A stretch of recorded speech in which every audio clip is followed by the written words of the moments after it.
বিসমিল্লাহির রহমানির রহিম। সুপ্রিয় দর্শক, আসসালামু আলাইকুম। ঢাকা স্টক এক্সচেঞ্জের সূচক ধারাবাহিকভাবে পতন ঘটছে। আপনারা সবাই জানেন এটি ক্ষুদ্র বিনিয়োগকারীদের একটি ক্রমাগত রক্তক্ষরণ হচ্ছে।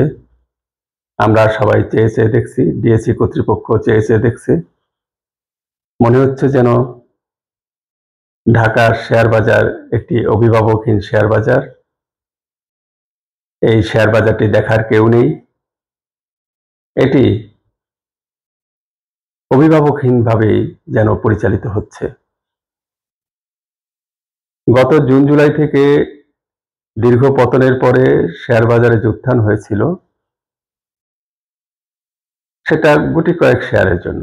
কিছু লুপেড শেয়ার, তার সঙ্গে কিছু মিডপেড শেয়ারের উত্থান ঘটেছিল। আরও কিছু ফান্ডামেন্টাল এবং অন্যান্য শেয়ারে যারা বিনিয়োগ করেছিল তাদের শেয়ারের মূল্য বা তাদের শেয়ারের তেমন একটা উত্থান ঘটেনি।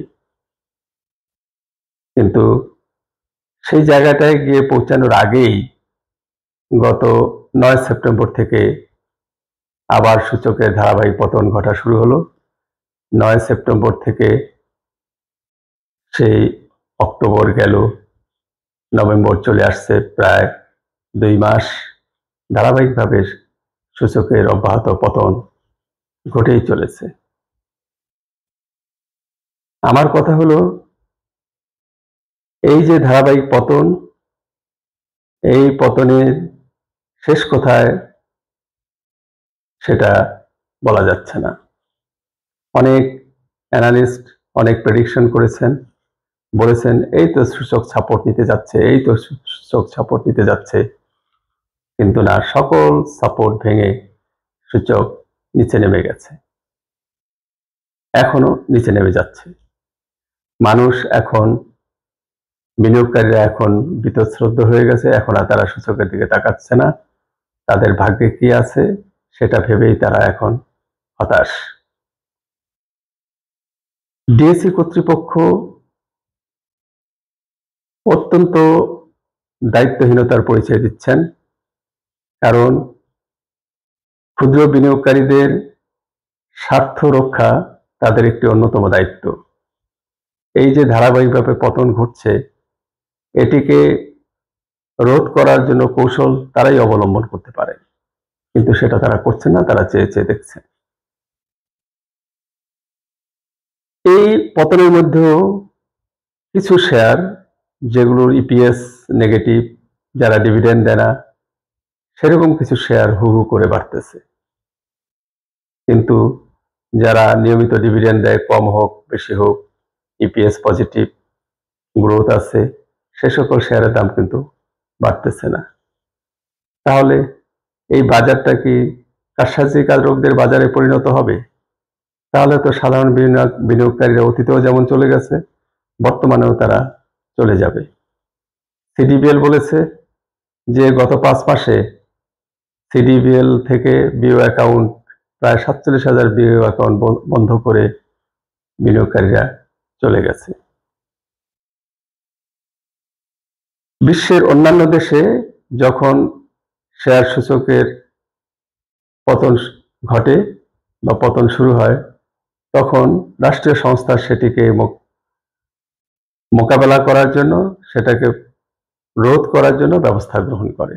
আমাদের দেশে এরকম একটি রাষ্ট্রীয় সংস্থা আছে, সরকারি সংস্থা আছে, সেটি হলো আইসিবি বা ইনভেস্টমেন্ট কর্পোরেশন অফ বাংলাদেশ। তাদেরকে গত পতনের সময়, এই পতন রোধের সময় সরকার 3,000 কোটি টাকা দিয়েছিল। তারা সেখান থেকে 2,000 কোটি টাকা ঋণ পরিশোধ করেছে, আর 1,000 কোটি টাকা শেয়ার বাজারে বিনিয়োগ করেছে। সেখানে থেকে তাদের 200 কোটি টাকা লাভ হয়েছে এবং সেটা তারা সরকারকে সেই লাভটি দিয়েছে। এবার ওই পতন ঠেকানোর জন্য আইসিবিকে সরকার 1,000 কোটি টাকা দেওয়ার কথা বলেছিল। সেটি তারা কি করেছে বা কোনো ব্যবস্থা নিয়েছে কিনা আমাদের এখনো জ্ঞাত নয়। আইসিবি কর্তৃপক্ষ যদি এই বিষয়ে হস্তক্ষেপ করত, তাহলে এই পতন কিন্তু ঠেকানো যেত। এখন চেয়ে চেয়ে বিনিয়োগকারীরা দেখছে আর মাথায় হাত দিয়ে বসছে, কারণ তাদের পোর্টফোলিও একেবারে এখন বলা যায় যে শূন্যের কাছাকাছি গিয়ে ঠেকবে।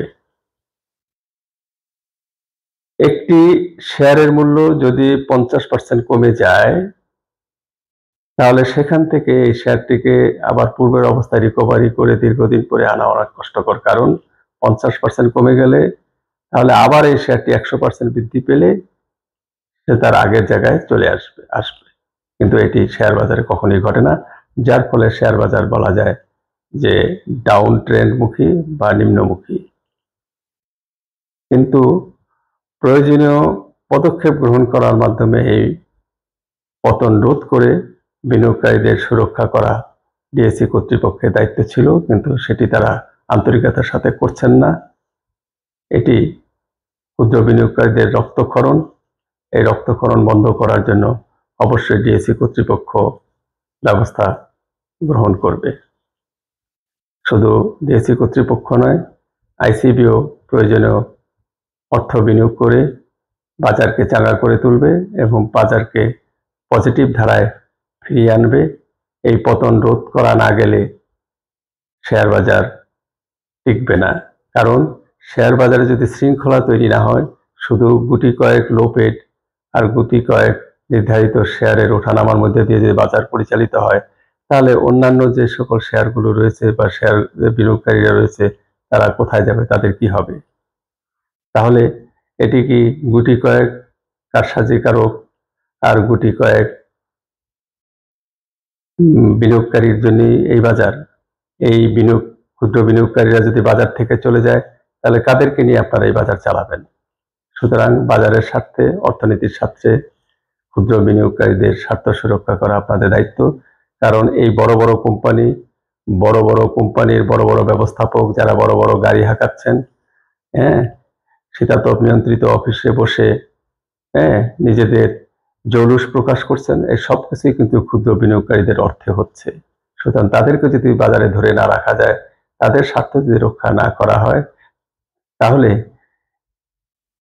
এই বাজার ক্ষুদ্র থেকে ক্ষুদ্রতর হয়ে যাবে। এক সময় এই বাজার প্রায় 35 লক্ষ 36 লক্ষ শেয়ার হোল্ডারের বাজার ছিল।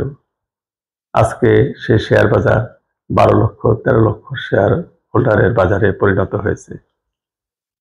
এই ধরনের পতনে যদি কারো দৃষ্টি না থাকে, পতন রোধে যদি কোনো পদক্ষেপ গ্রহণ না করা হয়, কারসাজিকারকদের দৌরাত্ম্য যদি বাজারে বাড়তে থাকে, তাহলে ক্ষুদ্র বিনিয়োগকারীরা আর বাজারে থাকবে না।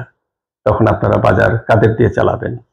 সুতরাং এখনই উপযুক্ত সময়, এই বাজারের পতন ঠেকিয়ে ক্ষুদ্র বিনিয়োগকারীদের দিকে নজর দিন, তাদের রক্তক্ষরণ বন্ধ করুন। আসসালামু আলাইকুম।